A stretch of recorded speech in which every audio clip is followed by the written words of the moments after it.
Welcome to my review of Amy. For those that watched my preview, you all know that I'm really excited about this new survival horror title. As soon as I could, I purchased it on Xbox Live Arcade. It's also available on PlayStation Network, by the way. As I added money to my account, I couldn't wait to play this game. The game can be downloaded for $9.99 on PlayStation Network and 800 Microsoft points on Xbox Live Arcade.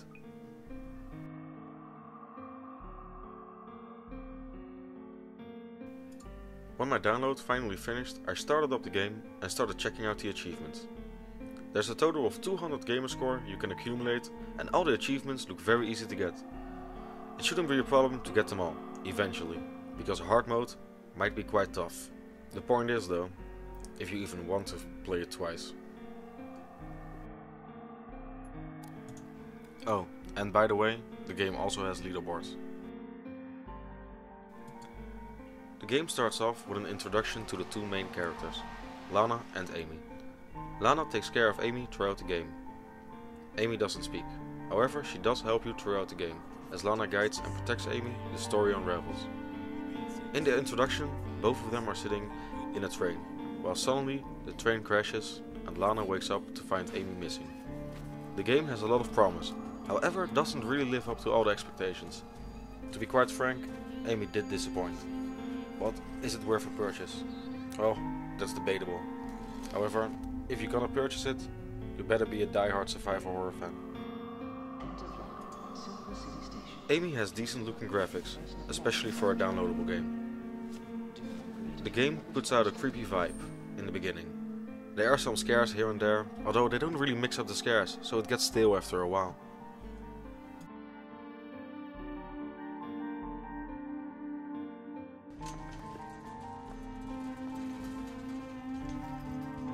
The game controls decent when you play alone with Lana.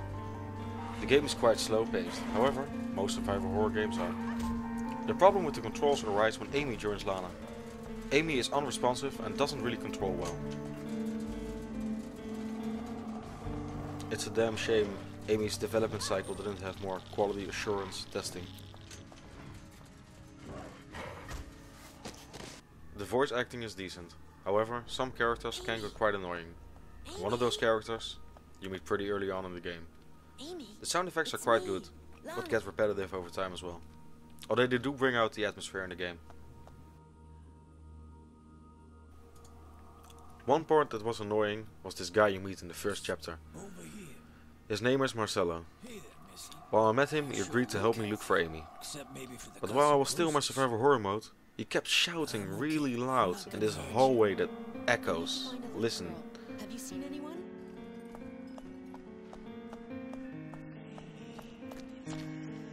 Really wants to find you.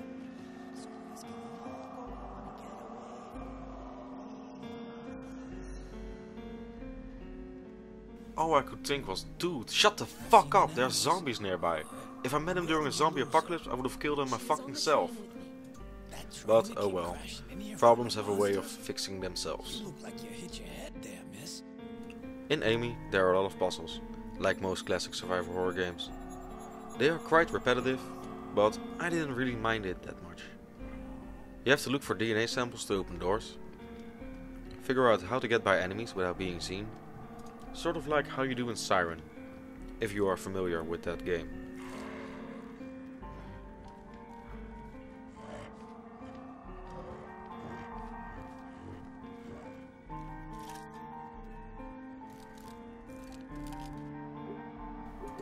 You have to solve various random puzzles, either by yourself, but mostly with the help of Amy. Most of the time, these puzzles revolve around you putting Amy to a hole and command her to do something in another room, or from far away. Push the button, Amy. During the game, you will encounter glyphs on the wall. When Amy draws these glyphs, she can unlock her special powers, which you will also need in order to solve various puzzles. For example, Amy can mute an area with her powers. Getting by unnoticed is also a big part of the game, which leads me to the negative parts of the game. The game doesn't always control well.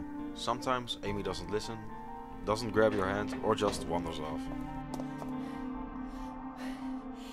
Amy? Amy doesn't really have a save system. Instead, it relies on checkpoints to help you through the game. However, if you turn off your Xbox or PlayStation before finishing a chapter, you will have to start the chapter all over again. I experienced this myself firsthand at the end of chapter 2.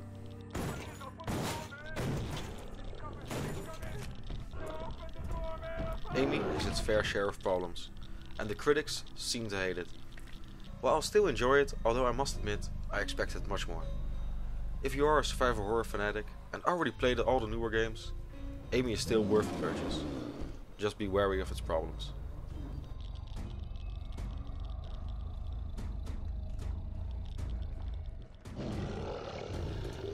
I also experienced this weird bug.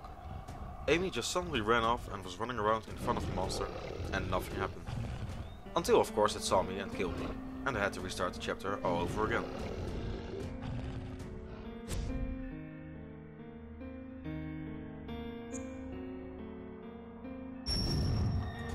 The biggest issue is the checkpoint system. These checkpoints are far in between. There's really no logic. Survival horror games are meant to be hard, but with Amy you are never really sure what to do. Thus, you die often. I can't tell you how many times I played chapter 2. Lana might hold the hand of Amy, but Amy is not holding your hand throughout the game. It's a lot of trial and error, which can be frustrating. The story of Amy is okay, but nothing special. Graphics are bland, but in my opinion do give off a creepy vibe. Sound is really nice in Amy and gives off a good atmosphere. For $9.99, Amy is a purchase for the survival horror game fanatic, although it does have its flaws. In my opinion, other reviewers are being too harsh, but I can't really blame them either. Although for survival horror gamers, there isn't a lot to go by these days.